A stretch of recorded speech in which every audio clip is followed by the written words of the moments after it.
We look for maturity, we look for toughness, we look for athletic ability, we look for that mentality that winners have, and we look for guys that are versatile. And specifically wrestling, you know, you're talking about leverage, you're talking about strength, you're talking about determination, you're talking about being at your best when you're tired. Those are things that win football games. When guys learn that in the wrestling world, you're talking about linebackers, offensive, defensive linemen, fullbacks. Those traits that you learn in wrestling, they help football. The biggest things that we look for when we go out and look at student athletes, we want to make sure they have the grades and a work ethic that they've demonstrated as athletes.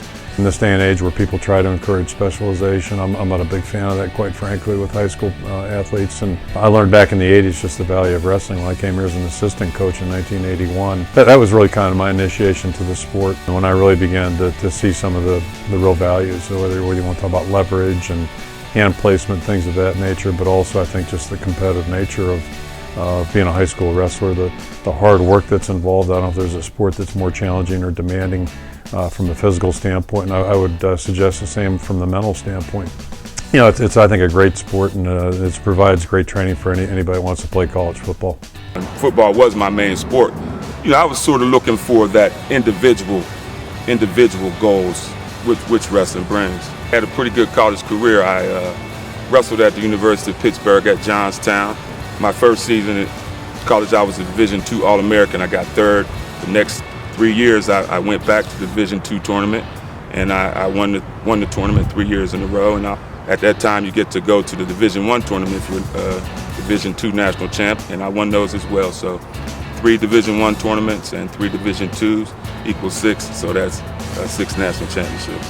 After my final Division I tournament, I remember there being some talk about, you know, NFL scouts coming to see me and visit me at UPJ. A few scouts came up and worked me out. Steelers drafted me.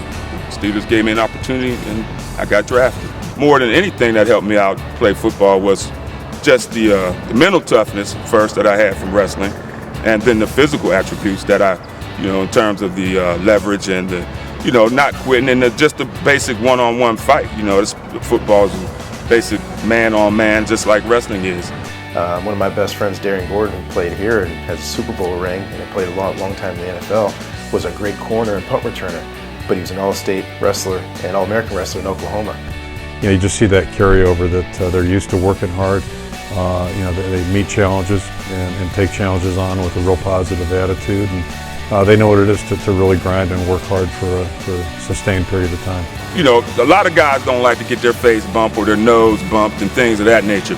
But those are the things that's going to make you tougher. I mean, definitely wrestling is a sport that, you know, breeds toughness. You got to be tough just to get out there and get your butt kicked if that's what's going to happen.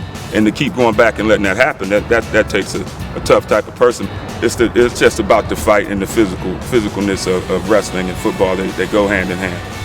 You know, it's a tremendous sport.